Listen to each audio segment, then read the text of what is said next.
Halo semuanya, apa kabar? Semoga kita semua dalam keadaan yang sehat walafiat dan selalu dalam lindungan Allah Subhanahu wa taala, Tuhan yang Maha Esa. Dalam video kali ini saya ingin ngobrol dengan Gen Z, ya, generasi Z, karena di negara kita di Indonesia ini jumlah generasi Z itu sangat banyak sekali. Dan dari berita-berita yang beredar juga bahwa saat ini jumlah pengangguran terbesar itu adalah generasi Z. Kenapa? Karena hal itu bisa jadi karena yang pertama tentu masalah utamanya adalah lapangan pekerjaan yang memang semakin tidak bisa menampung jumlah angkatan kerja yang ada di Indonesia, terkhususnya untuk para Gen Z ini. Lalu apa sebenarnya solusi yang bisa dilakukan sehingga permasalahan ini tidak harus berlanjut dan berlarut-larut?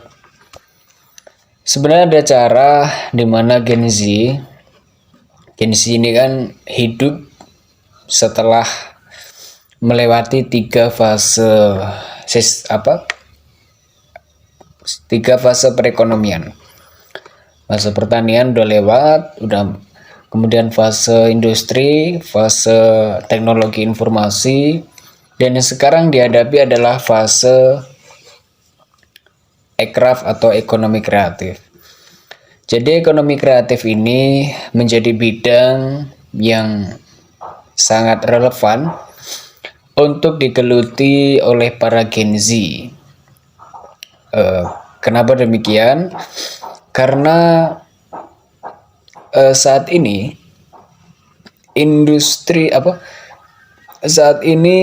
bidang kreatif itu merupakan bidang yang pertumbuhannya dari 10 tahun terakhir sampai saat ini, pertumbuhan ekonomi kreatif itu bisa 2 bahkan 3 kali lipat dari ekonomi yang sifatnya jasa ataupun manufaktur.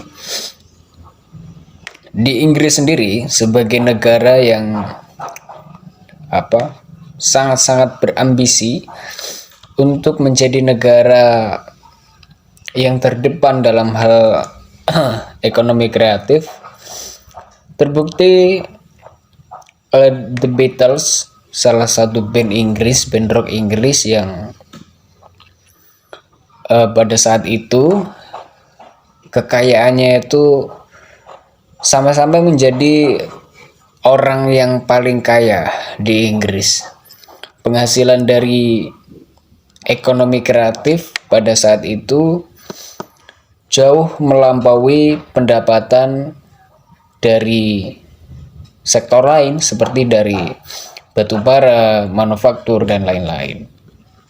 Dan beberapa catatan juga mengatakan bahwa perkembangan industri kreatif, perkembangan ekonomi kreatif, pertumbuhannya itu bisa sampai 14%. Di Amerika contohnya, perkembangannya bisa sampai 14%. Di Inggris bisa mencapai 12%.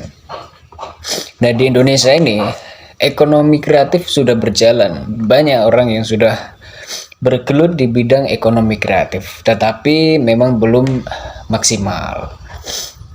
Jadi buat para Gen Z saat ini, solusi terbaiknya adalah bergerak di bidang ekonomi kreatif. Ekonomi kreatif itu apa?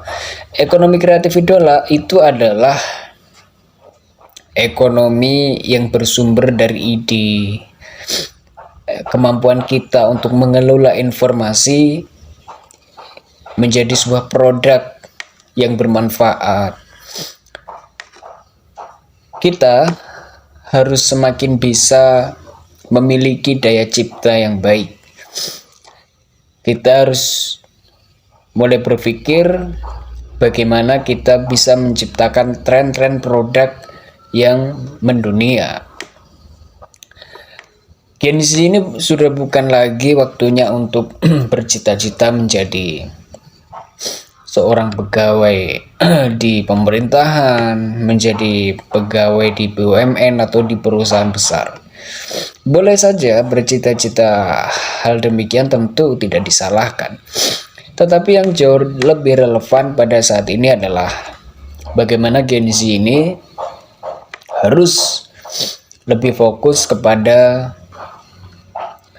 potensi masing-masing, kepiawaian masing-masing, cari informasi sebanyak-banyaknya yang berkaitan dengan bidang yang diminati, yang disukai dan dimampui. Cari informasi sebanyak-banyaknya hal-hal yang berkaitan dengan hal tersebut. Setelah mendapatkan informasi lalu diolah untuk menjadi sebuah produk yang bersifat baru dan ada value-nya, ada manfaat yang bisa diraih dari penemuan produk itu. Tentu peningkatan daya cipta itu sangat-sangat penting ditanamkan kepada Gen Z ini supaya sadar bahwa cita-cita kita saat ini berbeda dengan cita-cita bapak atau bahkan nenek kakek kita dulu. Kalau bapak kita dulu, nenek kakek kita dulu bercita-cita ingin jadi PNS, ingin kerja kantoran, kerja di perusahaan besar, itu sangat relevan karena pada saat itu memang perkembangan ekonominya itu masih pada tahap perkembangan industri. Tapi sekarang ini kan sudah bergeser, sudah melesat lagi sampai ke ekonomi kreatif. Tentu kita harus bisa survive dengan segala bentuk kondisi, dengan cara kita harus mengikuti itu, arus perkembangan ekonomi mau ke arah mana. Dan sekarang ini arahnya adalah ke arah ekonomi kreatif. Jadi buat para Gen Z, saya berharap untuk memiliki kemauan keras untuk bisa menumbuhkan daya ciptanya di bidang apapun, di bidang elektronik, di bidang musik, kuliner, di bidang perfilman, apapun. Yang penting menghasilkan produk. Jangan mentok bercita-cita menjadi karyawan di BUMN, pegawai di pemerintahan. Jangan mentok di situ. Tetapi kembangkanlah profesionalitas untuk meraih daya cipta tadi dan berusaha untuk menyerap informasi sebanyak-banyaknya dan mengubah informasi tersebut menjadi sebuah produk yang luar biasa, yang mempunyai value dan memang layak untuk dimanfaatkan. Saya rasa dengan begitu keadaan ekonomi negara kita pasti akan jauh lebih baik. Tapi tentunya hal itu tidak bisa lepas dari dukungan banyak pihak. Nggak bisa Gen Z berjuang sendiri, nggak bisa, karena pasti ada kendala-kendala yang nggak bisa diselesaikan oleh Gen Z. Mungkin kendala biaya, kendala akses informasi, dan lain-lain. Bahkan di sini perlu pihak lain, ya pihak pemerintah, sebagai pihak yang punya dana, pihak yang punya akses, tentu harus fokus dan mulai mensupport bagaimana ekonomi kreatif ini benar-benar berkembang di tengah-tengah Gen Z. Karena Gen Z ini 20 tahun, 10 tahun, 20 atau 30 tahun yang akan datang, yang akan meneruskan estafet kepemimpinan Indonesia. Jadi ini perlu untuk kemudian diperhatikan dengan seksama supaya Gen Z ini benar-benar mampu bersaing secara ekonomi kreatif gitu. Di beberapa negara maju, ya, tadi buktinya di Inggris ya, bahwa ekonomi kreatif di bidang musik ya, The Beatles itu tadi, grup band rock itu mampu mendapatkan lebih dari 400 juta pound sterling. Dan pertumbuhan ekonomi kreatif itu bisa 3 bahkan 4 kali lipat dari ekonomi di bidang manufaktur ataupun jasa. Artinya ekonomi kreatif sampai saat ini masih sangat berpotensi. Dan artinya lagi, jika pertumbuhannya melebihi manufaktur dan jasa, maka sebenarnya ekonomi kreatif ini adalah sektor ekonomi yang nantinya akan lebih banyak menyerap tenaga kerja dibandingkan tadi manufaktur ataupun jasa. Nah, ini tentu harus menjadi atensi bagi negara, bagi Gen Z, supaya bersama-sama, supaya jelas arah ekonomi kita menjadi produsen atau hanya sekedar konsumen, kan seperti itu.